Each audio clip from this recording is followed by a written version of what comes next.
Hello बच्चों, क्या हाल चाल। एक बार फिर से आप सभी का स्वागत है अपने एक बहुत बेहतरीन टॉपिक में, जिसका नाम होने वाला है लाइफ प्रोसेसेस का लेक्चर 02।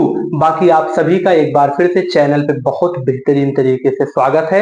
एकदम आराम से जो भी आप सोच विचार कर रहे हो अपने दिमाग में सब कुछ छोड़ दीजिए, सिर्फ लेक्चर पे कंसंट्रेट करिए। छोटा सा लेक्चर रहेगा लेकिन आपको समझ में बड़े अच्छे से आएगा। अच्छा, एक चीज और भैया, अगर आपको सिर्फ यही जो इसमें टॉपिक लिखा है अगर आप ये पढ़ने आए हैं तो कोई दिक्कत नहीं है। अगर आप पूरा चैप्टर पढ़ना चाहते हैं तो इसके पहले लेक्चर 01 देख लीजिए, तब आप फ्लो में चल पाएंगे हमारे साथ में। ठीक, तो लेक्चर सब ऐसा ही है जैसे आप देख रहे हैं, छोटा सा है, ऐसे ही सब लेक्चर है। ये नहीं है कि 10 घंटे का लेक्चर हो गया है, नहीं, 5 मिनट 6 मिनट यही है लेक्चर का टाइमिंग। ठीक, तो आइए हम लोग शुरू करते हैं। तो देखिए बच्चों, लाइफ प्रोसेस हमारा चैप्टर है, क्लास 10th के आप लोग बच्चे हैं। अच्छा, पहले हम लोग देख लें आज हम टॉपिक क्या पढ़ेंगे। तो आज हम देखेंगे मेटाबॉलिज्म क्या है। कल हमने कहा था कि मेटाबॉलिज्म कल डिस्कस करेंगे, तो कल आ गया है, कल आज आ गया है। ठीक, तो मेटाबॉलिज्म हम लोग देखेंगे। लाइफ प्रोसेस चैप्टर का डिफिनीशन देख लेंगे। यूनिसेलुलर आज कायदे से देखेंगे, मल्टीसेलुलर अगले लेक्चर में देखेंगे। बाकी न्यूट्रिशन यूनिसेलुलर अगर कायदे से देखेंगे तो न्यूट्रिशन यूनिसेलुलर का इसी में पढ़ लेंगे बिना किसी दिक्कत के। तो देखिए, एनसीईआरटी हमारी शुरू यहां से आज के लेक्चर में बात करती है कि कोई भी अगर जीव है तो जीव है तो भाई उसकी जो बॉडी है कोई भी काम करेगा। क्या करेगा? कोई भी वर्क करेगा। तो वर्क को ही हम लोग क्या कहते हैं? मेटाबॉलिज्म। अच्छा, कोई काम करेगा तो काम में उसकी एनर्जी क्या होगी? बेस्ट होगी। हम बोलेंगे तो एनर्जी निकलेगी। फिर इसको भरपाई करने के लिए क्या करेंगे? खाना खाएंगे, फिर एनर्जी आ जाएगी। मतलब बॉडी में एनर्जी बनेगी, बॉडी में एनर्जी टूटेगी। खाना खाएंगे तो बन जाएगी, कुछ काम करेंगे तो टूट जाएगी। इसी को हम लोग कहते हैं मेटाबॉलिज्म। मतलब शरीर में कोई भी केमिकल रिएक्शन हो, चाहे बने चाहे टूटे, सेल के अंदर ही होगा, क्योंकि सेल से ही सब कुछ होता है। तो बॉडी के सेल में चाहे एनर्जी बने और चाहे टूटे, इसी प्रोसेस को कहते हैं मेटाबॉलिज्म। ये दो प्रकार का है। अगर कट रहा है, देखिए, अगर कट रहा है तो कैटाबॉलिज्म, मतलब टूट रहा है एनर्जी तो कैटाबॉलिज्म। और अगर आ रहा है एनर्जी, हम लोग खाना खा रहे हैं, तो एनाबॉलिज्म। इससे आप लोग याद कर लीजिएगा। तो इसमें क्या होगा? कह रही है लाइन कि कोई ऑर्गेनिज्म अगर कोई काम कर रहा है तो उसकी एनर्जी बेस्ट होगी, उसकी एनर्जी उसके बॉडी से उड़ जाएगी, बाहर निकल जाएगी। यहां इस एरो का मतलब ये मत समझिएगा कि एनर्जी बढ़ रही है, नहीं, एनर्जी बेस्ट हो रही है। ठीक भैया, किस फॉर्म में? मेटाबॉलिज्म के। अच्छा, मेंटेन करने के लिए एनर्जी क्या करेगी? हम लोग खाना खाएंगे।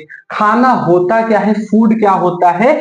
फूड, एनसीईआरटी कहती है कि इस पृथ्वी पे जो भी खाना है उसमें 99% कार्बन से ही वो खाना बना हुआ है। चाहे आटा हो, चाहे दाल हो, चाहे गेहूं हो, चाहे जो भी हो, उसमें कार्बन का कंपोनेंट सबसे ज्यादा होता है। अच्छा, दूसरा चीज, food is a complex substance. अब भाई खाना है, हमें एनर्जी देगा तो खुद कॉम्प्लेक्स रहेगा। हमें अगर आ रहा है तभी हम पढ़ा रहे हैं ना। जितनी लाइन लिखे हैं आपसे कह दे कि आप समझ लीजिए तो आप कहेंगे कोई अगर समझा दे, क्योंकि बड़ा कॉम्प्लेक्स लिखा है। वैसे फूड है तो कॉम्प्लेक्स सबस्टेंस है तो उससे एनर्जी मिलेगी। तो फूड क्या है? अगर कोई पूछ ले व्हाट इज फूड, तो बता दीजिए food is a complex substance. और तीसरा चीज क्या है? कह रहा है कि खाना होता क्या है, या खाना फूड किसे कहते हैं, फूड से लाभ क्या है? तो method of transfer of energy from outside to inside the body. मतलब हम लोग बाहर से खाना लिए और अपने बॉडी के अंदर खा लिए, तो इसी को हम लोग खाना कहते हैं, जिससे हमें एनर्जी मिलती है। ठीक भैया। अच्छा, उसके बाद देखिए बॉडी में खाना एडजस्ट कैसे होता है। तो एक तो ऑक्सीडेशन रिडक्शन मैकेनिज्म होगा। ठीक, बार बार सांस लेंगे, ब्रीथिंग से सेल में जाएगा, सेल से ग्लूकोज बनेगा, खाना टूटेगा। इसी चैप्टर में आगे पढ़ाएंगे कायदे से। ठीक, अच्छा, अभी सिर्फ नाम याद कर लीजिए कि डाइजेशन ऑफ फूड कैसे होगा? ऑक्सीडेशन रिडक्शन मैकेनिज्म से। और दूसरा, बॉडी में केमिकल रिएक्शन होगा, इससे भी भाई एंजाइम बनेगा, तोड़ेगा, सब कुछ करेगा ना, यही चीज है। फिर क्या है? To maintain different activity inside body. अब ध्यान से सुनिए, सुनिएगा, शरीर के अंदर विभिन्न प्रतिक्रिया जो हमारे चलती है, बहुत सारे काम होते हैं। आपने खाना खाया मतलब इंजेशन किया, इंजेशन मतलब खाना को आपने खाया, खाना निगल लिए आप, ठीक। फिर उसके बाद पेट में गया, डाइजेशन हुआ। उसके बाद क्या हुआ, स्मॉल इंटेस्टाइन में एब्जॉर्ब हुआ, तभी तो एनर्जी मिलेगी। उसके बाद लार्ज इंटेस्टाइन से बाहर एनस से खाना निकल गया, एक्सक्रीशन हो गया।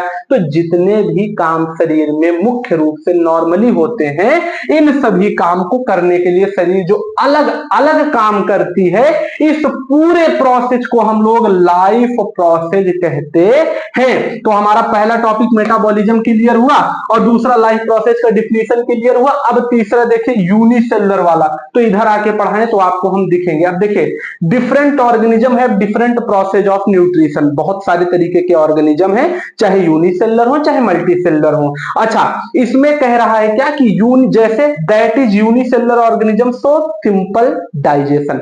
कोई एक सेल का जीव है और हम लोग अरबों खरबों सेल के जीव हैं। हमारे शरीर में हर काम को करने के लिए स्पेसिफिक ऑर्गन है।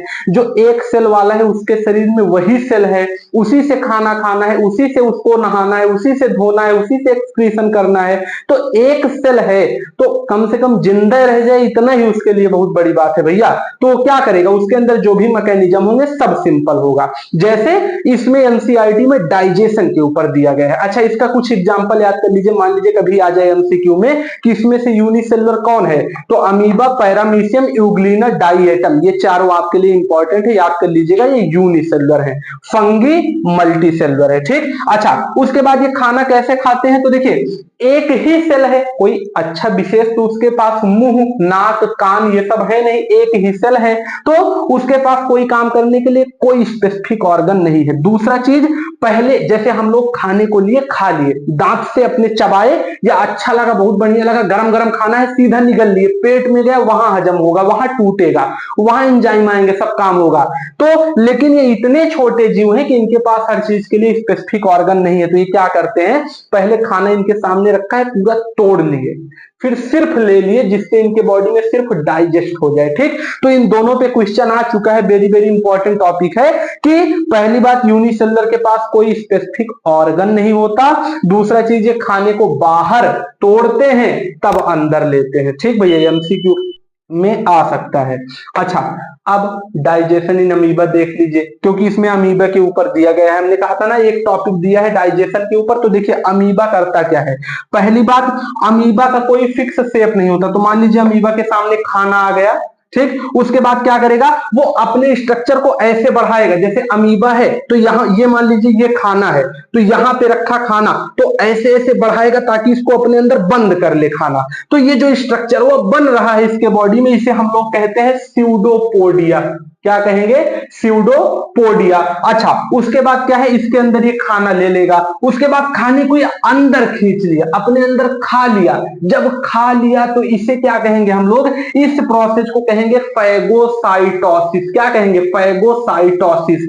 अच्छा, उसके बाद क्या है, उसके बाद में इसका खाना इसके बॉडी के अंदर चला जाएगा वैक्यूल में, फूड वैक्यूल में। जैसे हमारे पेट में जाता है वैसे इसके अंदर फूड वैक्यूल, यहां एंजाइम एंजाइम रहेगा, इसको हजम कर देगा। फिर क्या होगा, इसके शरीर में आ जाएगा खाना, कहां, इसके सेल के बाहर। अभी तक वैक्यूल में था, वैक्यूल के बाहर आ गया। क्यों, क्योंकि यहां पे होगा एब्जॉर्प्शन, वहां खाना अच्छे से टूट जाएगा और बाहर इसका एब्जॉर्प्शन हो जाएगा। और लास्ट में क्या है, कहीं से, क्योंकि ना खाने के लिए कोई स्पेशल जगह है और ना निकालने के लिए कोई स्पेशल जगह है, तो कहीं से इसकी बॉडी टूट जाएगी और वहीं से इसका एक्सक्रीशन हो जाएगा। तो जितना टॉपिक है सब बहुत इंपॉर्टेंट है। अगर आपको नोट्स चाहिए तो एक साथ दिया जाएगा टेलीग्राम ग्रुप पे, लिंक आपको डिस्क्रिप्शन में हो सकेगा तो प्रोवाइड कर देंगे, वहां से आप लोग टेलीग्राम ग्रुप ज्वाइन कर लीजिएगा। बाकी अगर कोई दिक्कत हो तो कमेंट में बताइए, रिप्लाई तुरंत पहुंचेगा।